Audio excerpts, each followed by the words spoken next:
छोटे शहरों की एक सबसे खूबसूरत बात होती है कि वो बहुत फोकस्ड होते हैं कि उनको करना क्या है। तो हमारे वक्त पर होता था कि या तो बच्चा डॉक्टर बन जाए, इंजीनियर बन जाए, नहीं तो टीचर बन जाए। ऐसा ही कुछ हाल रसिका दुग्गल का रहा है कि घर वाले चाहते थे कि वो इनमें से कुछ बने, वो भी ऐसा ही कुछ चाहती थी, लेकिन एक्टर बनना है ये तो कभी सोचा भी नहीं था। उनके साथ आज बैठी हूँ, द एक्टर रसिका दुग्गल, और वो बन गई एक्टर। बहुत बहुत स्वागत है आपका इंडिया टीवी पर। Thank you so much. और थैंक यू। कहाँ डॉक्टर, कहाँ इंजीनियर, कहाँ टीचर, पता नहीं क्या बनना था, लेकिन डेस्टिनी वो होता है ना कि जो आपकी किस्मत में लिखा होता है या जो होना होता है वही होता है। My grandmother used to say कि संजोग दी गल है इन संजोग निकाले। पंजाब पंजाबी में।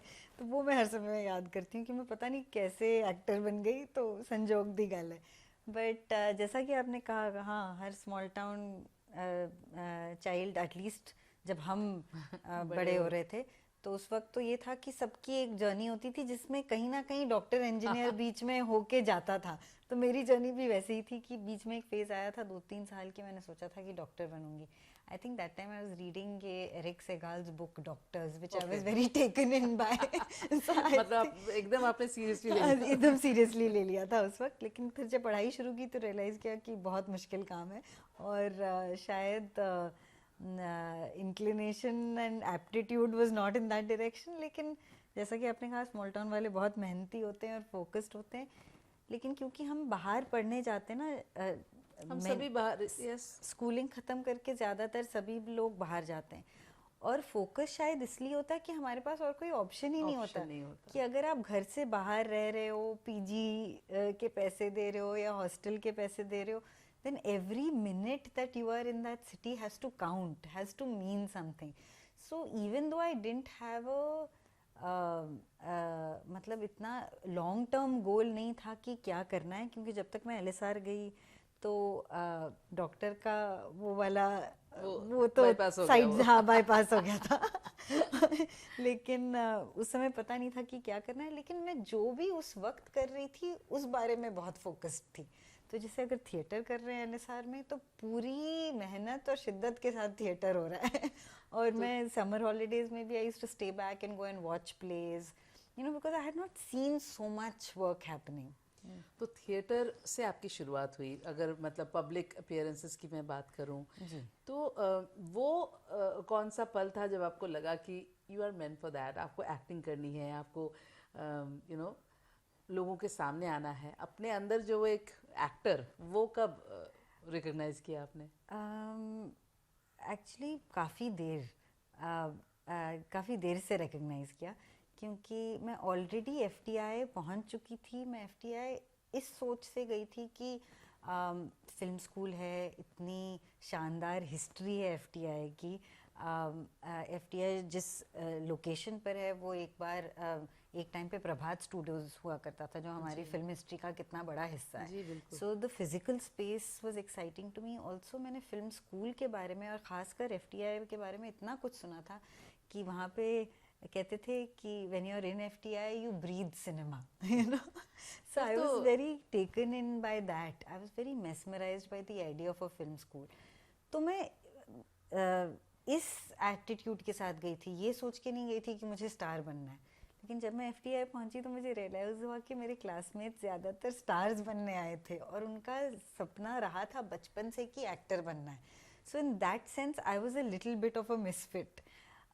बट ये जो एक्टर बनने का जो सपना होता है, एक्टर बनने की जो चाह होती है, ये बहुत कंटेजियस है। और 1-2 महीने में, I think when I was in FTI for about 6 months, 2 साल का कोर्स था, लेकिन 6 महीने के बाद मुझे लगा कि this is it, this is what I want to do for a really long time. वो कहते ना, एक बार चेहरे पे चूना लग गया ना, तो वो आप उससे पार नहीं पा सकते। नहीं, और एक्टिंग ऐसी चीज़ है, क्योंकि I think what is interesting about this is कि आप कभी ये नहीं कह सकते कि मुझे ये आता है। It's always learning, always, every Every day. day, every single day, and sometimes that is exhausting, but mostly it's very exciting and very exhilarating. आपने कहा कि आपके जो क्लासमेट्स थे वो सब स्टार बनने आए थे, एक्टर बनने आए थे। आज हम जिन लोगों को देखते हैं आसपास, कौन कौन था आपके साथ उस वक्त? Divyendu Sharma, who plays Munna Bhaiya, and we worked साथ में आपने काम together in किया। Mirzapur. We were batchmates. Rajkumar Rao, Jaideep Ehlawat, Vijay Verma So all of them was है। one batch junior to me. All three of them were a batch junior. तो एक साल junior थे हम लोग। दिव्येंदु और मेरा पहला बैच था जो FTI का एक्टिंग कोर्स 1976 में शायद बंद हुआ था और 2004 में दोबारा शुरू हुआ था। तो दिव्येंदु और मेरा बैच वो पहला बैच था, first acting batch after many years. तो फिर मुंबई आना कैसे हुआ? मैं बॉम्बे रह चुकी थी क्योंकि मैंने सोफायज में पोस्ट ग्रेजुएट कोर्स किया था सोशल कम्युनिकेशंस मीडिया में। बहुत ही मज़ेदार एक साल का कोर्स था जिसमें जेरी पिंटो, पी साईनाथ जैसे जर्नलिस्ट मेरे टीचर्स रहे हैं। जेरू मुल्ला हमें फिल्म सिखाती थी, स्मृति कोपिकर जर्नलिज्म सिखाती थी, तो बहुत अच्छी फैकल्टी थी। तो जर्नलिज्म का भी हाँ, मतलब आप इस तरफ भी हो उस तरफ भी हो चुकी हूँ मैं। मतलब as a student, not professionally, but तो वो एक साल में रही थी बॉम्बे में। उसके बाद I worked as an academic research assistant. तो पुकार करके एक ऑर्गेनाइजेशन था, उसके लिए मैंने उनके gender and public space project पे काम किया था। So it was a very different background from the other people who had come to FTI। तो वो लोग मुझसे कहते थे ज़्यादा इंटेलेक्चुअल मत बनो, चलो चलो एक्टिंग करो। तो are you a method actor? कहते हैं ना कि एक मेथड एक्टर होता है, एक इम्प्रॉम्प्टू होता है। तो आप क्या अपने रोल के लिए या अपने काम पर आप काम करती हैं? You actually read a lot और you prepare a lot? Actually जिस तरह से हम लूजली इन वर्ड्स को यूज़ करते हैं, मेथड या इंस्टिंक्टिव या इम्प्रॉम्प्टू, आई डोंट फील कि ये दोनों को एग्जिस्ट नहीं कर सकते। In fact I feel both should be there for you. Yes yes. मेरा मानना कभी वो हो गया तो कभी किसी चीज रोल के लिए आपको काम करना पड़ता होगा। नहीं, वैसे भी नहीं। मुझे लगता है हर रोल के लिए अगर आप प्रिपेयर भी कर रहे हैं तो वो प्रिपरेशन इतनी कॉन्शियस नहीं होनी चाहिए कि जिस दिन आप सेट पे सीन करने जाओ लोगों को लगना ही नहीं चाहिए कि आपने इतने महीने प्रिपरेशन किया है। प्रिपरेशन का तो यही मतलब हुआ ना कि वो एफर्टलेस आप दिखे। ऐसा प्रिपरेशन दिखनी नहीं चाहिए। जब वो दिखने लगती है तो मतलब आपकी प्रिपरेशन ठीक से नहीं हुई है। तो आप and preparation I really believe is to create a world for your character. It is not to say कि मैं ऐसे करूँगी और ऐसा नहीं करूँगी, क्योंकि क्या पता उस दिन आपका को एक्टर सेट पे आए और वो आपको कुछ बहुत ही खूबसूरत दे जाए, लेकिन आप अपने प्रिपरेशन में इतने मग्न हो गए कि आपने उस खूबसूरती को पहचाना नहीं और एक्सेप्ट भी नहीं किया। So you have to be open to the idea that it, because film making collaborative चीज़ है। ऐसा नहीं है कि आप अपना काम करके निकल जाओ। हाँ, तो वो preparation is just so that you understand कि आपके पास कितने सारे टूल्स हैं इम्प्रोवाइजेशन करने के लिए। आप इम्प्रोवाइजेशन बिना प्रिपरेशन नहीं कर सकते और आप प्रिपरेशन बिना इम्प्रोवाइजेशन नहीं कर सकते। It goes hand in hand, it goes hand in hand. OTT की दुनिया एक इतनी बड़ी दुनिया बन चुकी है कि अब लोग दे हैव ऑप्शंस। ऐसे मैं नहीं कह सकती कि अब फिल्म नहीं देखेंगे, OTT देखेंगे, बट ये इमर्ज ऐसे हुआ है। और आप लोगों ने OTT पर एंटरटेनमेंट का एक रुख ही बदल दिया। एक अलग ही तस्वीर जो है, स्पेशली ये पैंडमिक के दौरान लोगों को समझ आई। सो OTT के स्टार्स के बारे में अगर मैं बात करूं, क्योंकि आप लोगों ने सच में एक तस्वीर ही बदल दी। OTT आपके लिए क्या है? मतलब I have to say that it's change my life in a big way. जिस तरह की रीच OTT भी जो मैंने काम किया, जिस तरह की रीच उस प्रोजेक्ट्स की रही है, वो मुझे फिल्मों के साथ नहीं मिला था। And that is another kind of acceptance, that's another kind of connection जो आप ऑडियंस के साथ बिल्कुल। आज हाउस होल्ड नाम बन चुके हैं। आप सब जानते हैं कि रसिका दुग्गल क्या है, क्या काम किया है उन्होंने, सबको पता है। तो जो फिल्में की थी मैंने, I was very proud of my work in them and I still feel like they are very beautiful films. लेकिन अनफॉर्चुनेटली उन फिल्मों को उस तरह की रिलीज़ नहीं मिली जितना मेरे ख्याल से मिलनी चाहिए थी। जैसे एक बहुत ही खूबसूरत फिल्म थी किस्सा, जो मैंने इरफान के साथ की थी, इरफान तिलोत्तमा और टिस्का के साथ, और वो बॉम्बे में 2 थिएटर्स में रिलीज़ हुई थी। तो उस वक्त मुझे बहुत बुरा लगा था, बिकॉज आई रियली फेल्ट कि बहुत खूबसूरत फिल्म थी, और हम बहुत सारे फिल्म फेस्टिवल्स में फिल्म की स्क्रीनिंग हुई थी और बहुत अच्छा फीडबैक मिला था। तो वो डिसअपॉइंटमेंट काफ़ी रही, जिस OTT के आने के बाद वो डिसअपॉइंटमेंट निकल गई। तो इन अ वे लाइफ में कहते हैं, जैसे आपने कहा कि ज़िंदगी बदल दी। बिल्कुल। मिर्ज़ापुर कैसे हुआ? मुझे याद है मंटो की स्क्रीनिंग होने वाली थी कान में, तो मैं अगले दिन वहाँ जा रही थी, और एक दिन पहले किसी ने मुझसे कहा कि करण अंशुमन एक बहुत बड़ी वेब सीरीज़ बना रहा है। तो करण मेरा दोस्त रहा है, तो मैंने उसको फ़ोन किया, मैंने बोला मेरे लिए कोई रोल है क्या? तो उसने बोला ऑफ कोर्स है, मुझे लगा तुम करना नहीं चाहोगी क्योंकि तुम मंटो कर रही हो। तो मैंने बोला इसमें क्या अगर डेट्स वर्कआउट होंगे तो ऑब्वियसली मैं करूँगी। ही से नहीं, मुझे लगा तुम फिल्म में लीड कर रही हो तो तुम्हें सीरीज़ करने का मन नहीं होगा, ऐसा कुछ नहीं है मेरे दिमाग में। So I went to meet him right before my flight. I went to the Starbucks here in Karan. I had a small meeting and he said he explained the role to me, and I said yaar this is very nice, I'd love to do it. और मुझे लगा कि ये he's thinking of casting me in a role like Beena Tripathi. It didn't sound like anything else I had been offered, because ज़्यादातर ना मुझे बहुत moralistic women का रोल मिलता है कि बिल्कुल सही रास्ते पे चल रही हैं हर समय। And this was bold. This was anything but सही रास्ता, you know. This was all kinds of things. So I said ये तो बहुत ही interesting है। और यही तो चैलेंज होता है एक्टर का। हाँ, so he said लेकिन I am convinced that you will be able to pull it off, लेकिन प्लेटफॉर्म के लिए हमको एक छोटा सा ऑडिशन करना पड़ेगा। ऐसे ज़रूर। तो मैंने ऑडिशन दिया, एंड ऑडिशन के टाइम भी मुझे लग रहा था कि you know I am not the stereotypical body type for this character, right? They would probably want somebody who's I don't know differently built than me, you know. I am generally petite and small, and so उस तरह की insecurities लेके मैं इस audition पे गई थी, लेकिन उनको पसंद आया। Imagine, लेकिन सिक्योरिटी लेकर के रसिका पहुंची और वो रोल उनके पास आ गया। और मैं आपसे ये कहना चाहती थी कि मैं पंकज त्रिपाठी का इंटरव्यू कर रही थी उस दिन, तो उन्होंने ये बात बताई हमें कि वो आपके किरदार से इतने ज़्यादा इन्फ्लुएंस्ड है कि वो कह रहे थे कि मैं उनकी तरह किरदार करना चाहता था, मैं रसिका वाला किरदार करना चाहता। एक्चुअली बीना त्रिपाठी का कैरेक्टर काफ़ी लोगों को कास्ट में उनकी नज़र बीना त्रिपाठी के कैरेक्टर पे वो इंटरेस्टिंग कैरेक्टर है। तो एक बोल्ड अवतार में आना और उसके बाद नेक्स्ट में माँ के रूप में आई, तो क्या आपको लगता है अब तीसरा जो है उसमें क्या कुछ नया देखने को मिलेगा? हाँ, अभी मैं कोच का रोल कर रही हूँ ना वॉलीबॉल कोच का।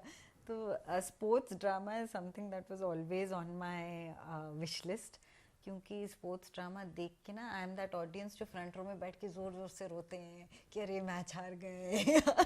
Totally involved. एक तरफ वो ग्लैमरस अवतार और एक तरफ वॉलीबॉल का ये किरदार। सो इस किरदार के बारे में और इस सीरीज के बारे में अगर आप बात करें। Actually, I'm not allowed to say much. अच्छा, जितना नाम आ चुका है। It's called Spike and I play a volleyball coach. एक शेड्यूल शूटिंग हो चुकी है, दूसरा शेड्यूल मैं करने जा रही हूँ हिमाचल में ठंड में। तो उससे ज़्यादा मैं अभी नहीं बता सकती क्योंकि फिर स्पॉइलर हो जाएगा। नहीं, स्पॉइलर हम देना नहीं चाहते क्योंकि मज़ा उसी में है कि आप उसे देखें। आउट ऑफ लव फिर से, मतलब एक ऐसा सीरीज़ जिसको मतलब मैंने पूरी रात बैठ करके पूरा ख़त्म किया था मुझे, क्योंकि बहुत सारे लोगों को ये पसंद आई थी और आई एम श्योर कि इसका एक अलग ही इससे आपको एक और लेवल मिला है। तो how was it?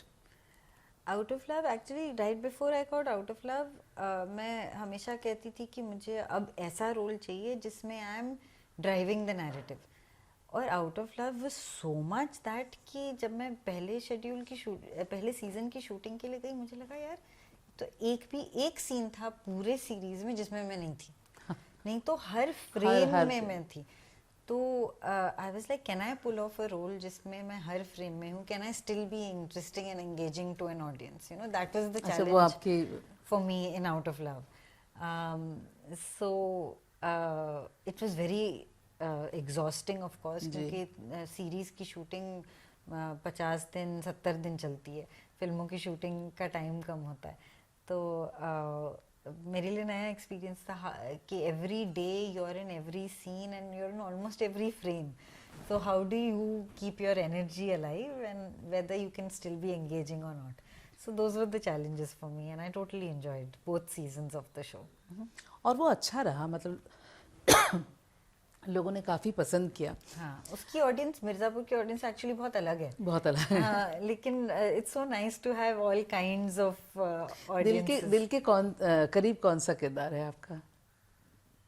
I know, मतलब it's difficult. It's hard to pick, but नीति Singh in Delhi Crime. Same here. मुझे वो लगा कि वो सहमी सी एक लड़की जो पहला जॉब करने आई थी दिल्ली क्राइम में, और वो छाप छोड़ गई. इनफैक्ट मैं इन्हें अभी बता रही थी कि वो जो पीछे एक लड़की खड़ी है, उसने सामने आकर के वो you actually stole the show. तो रोल छोटा हो या बड़ा, रोल लीड हो या कैरेक्टर, इससे फर्क नहीं पड़ता. मतलब उस रोल को तो ना बोलना इतनी बड़ी बेवकूफ़ी होती है, because that was such a beautifully written part and that is because Delhi Crime की स्क्रिप्ट इतने अच्छे से रिसर्च की गई थी और इतने अच्छे से लिखी गई थी कि उसका हर किरदार इम्पोर्टेंट था. तो जब मैंने वो स्क्रिप्ट पढ़ी तो मुझे ऐसा बिल्कुल भी नहीं लगा कि ये कैरेक्टर इम्पॉर्टेंट नहीं है.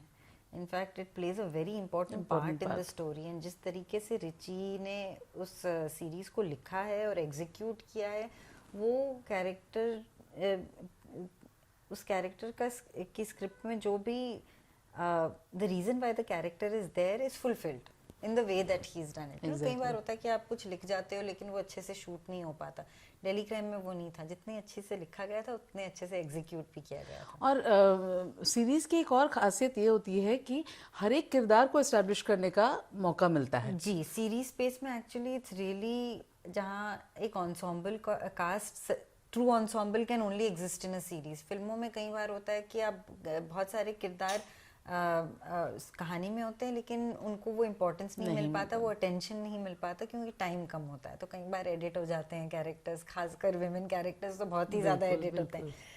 लेकिन सीरीज़ में you can, like you said, multiple tracks can exist and everybody gets the time that they need in the story.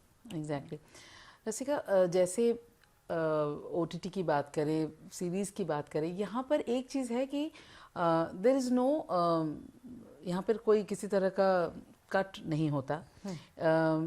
लेकिन एक सर्टिफिकेट, मतलब ऑडियंस को ये पता होता है कि ये एडल्ट के लिए है, ये बच्चों के लिए है. किसी तरह का कोई बंदिश मैं कहना चाहूँगी. ऐसे में बोल्ड किरदार को करना या बोल्ड, बहुत सारे ऐसे किरदार आपने किए हैं, तो आप हाउ कंफर्टेबल यू आर और how do you see the content that way? I feel that that a story dictates how it should be told. And if अगर मेरी sensibilities मेरे makers की sensibility से match कर रही है तो इस डिपार्टमेंट में प्रॉब्लम नहीं होगी. हाँ, वो तब होता है कि आप सोच कुछ रहे हो और कुछ और हो गया और वो क्रिएटिव कोलैबोरेशन ठीक नहीं गई. लेकिन as an artist, I mean, you can only, as an actor you can only try and make the best judgment. How the series turns out is not in your hands. So actually आप बहुत सारा trust और बहुत सारी चीज़ें, और कई चीज़ें बहुत एस्थेटिकली शूट भी की जाती हैं. अगर आपकी सीन की डिमांड हो तो आपको करना पड़ता है. हाँ, but I mean that is, ये सब चीजें सब डिस्कस हुई होती हैं. That's a part of the character. You know that the intent of the makers is not to sensationalize. Like Out of Love को लेकर के था कि सेंसरशिप नहीं है OTT में, तो आप अपने व्यूज को आप दिखा सकते हो. जब आप इस तरह का एक सीरीज कर रहे हैं तो आपको पता है कि दैट वाज रिक्वायर्ड. तो ऐसे में रसिका, एज एन ऑडियंस, आपकी क्या सोच होती है? when I watch something, when you watch something like this? you know, सबकी perceptions और sensibilities अलग होती हैं. मैं अपनी sensibilities के हिसाब से कुछ देखूं तो शायद मुझे लगे ये अनएस्थेटिक है, आप देखो तो शायद आपको लगे एस्थेटिक है. सबकी choices अलग होती हैं. So it's not one thing. It's not that we can say कि ये वाला एस्थेटिक था और ये वाला अनएस्थेटिक था. अगर वो कहानी का हिस्सा है, अगर वो अच्छे से एग्जीक्यूट किया गया है, उसकी ज़रूरत है उस कहानी में, तो वो अच्छा निकलेगा, नहीं तो वो खटकेगा. तो और ये खटक रहा है या अच्छा लग रहा है, ये हर किसी का वो अपने नज़रिए से देखते हैं. तो वो एक चीज़ कहना बहुत मुश्किल है कि ये ठीक था या ये गलत था. लेकिन जो भी कोलैबोरेशंस मैं करती हूँ, कोशिश तो हमेशा रहती है कि खास कर इंटीमेट सीन्स के बारे में, खासकर पॉलिटिक्स के बारे में, खासकर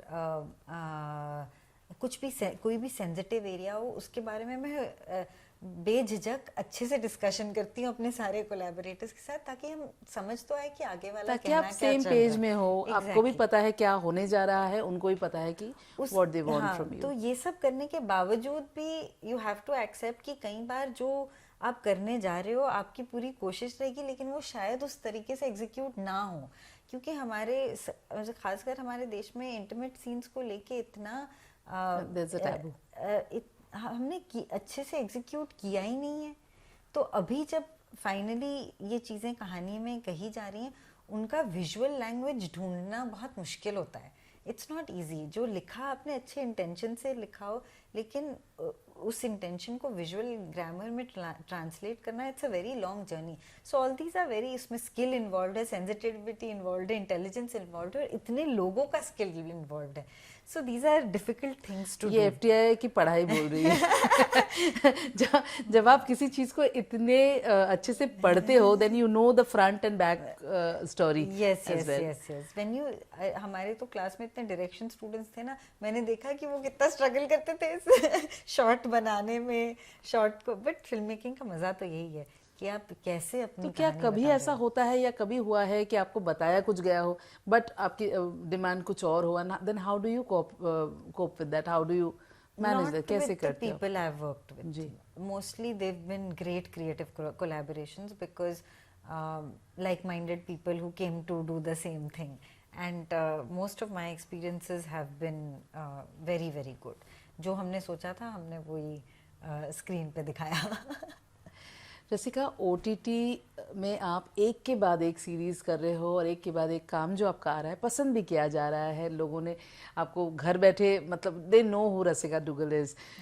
तो क्या आप OTT में ही ज़्यादा काम करना पसंद करोगे या you want to go back to films as well? किस तरह की सोच अभी चल रही है? I don't think that they are now very two different sections कि आपको एक या दूसरे में चूज करना हो, क्योंकि बहुत सारे लूट केस जो मैंने फिल्म की थी, इट रिलीज्ड ऑन हॉटस्टार. जी.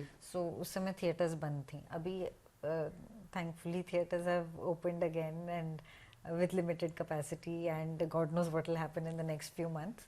लेकिन I think that both will coexist. I don't think that, and at least मेरे point of view से जब मैं project select करने जाऊंगी, मैं ये नहीं सोचूंगी कि ये फिल्म है या सीरीज है या फिर OTT में करना है या ऑन स्ट्रीमिंग सर्विस में रिलीज होगी या थिएट्रिकल रिलीज होगी.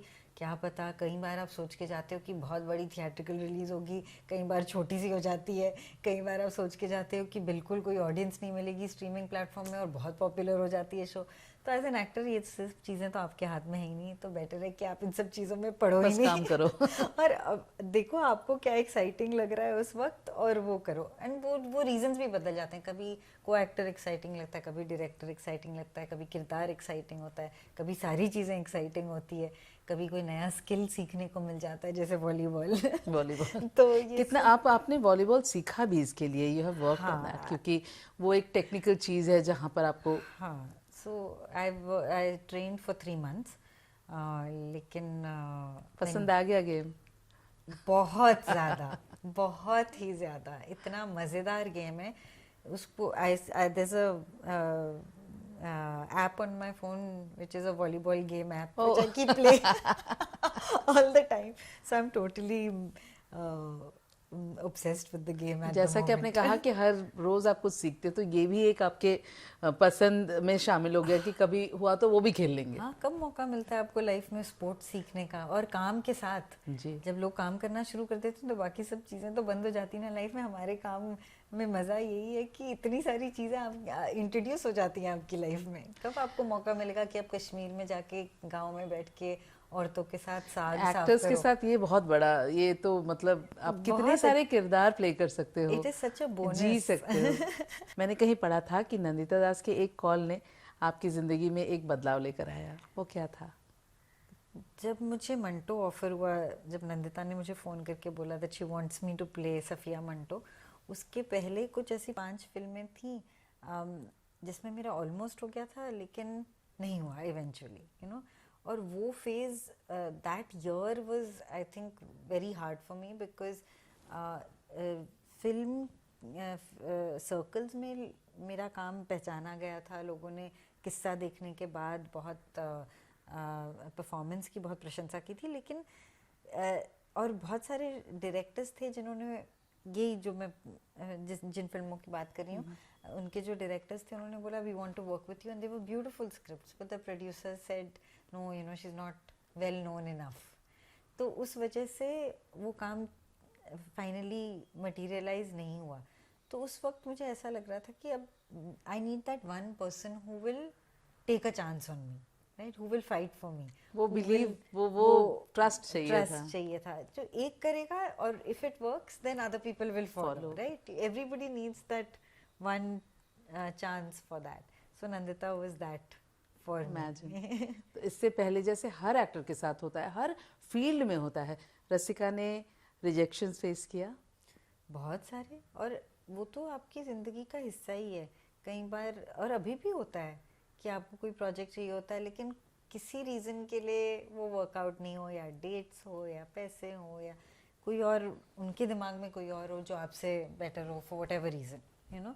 सो ये सब तो चलता रहता है हमारी लाइफ में। इसके साथ तो रिजेक्शन के साथ मैंने समझौता बहुत पहले कर लिया था। क्या बात है। मैंने बोला था कि ये तो मेरी ज़िंदगी का हिस्सा ही होने वाला है, तो इसको अपने साथ लेके चलो, इससे लड़ने की ज़रूरत परेशान नहीं होना है। Finally what keeps you going?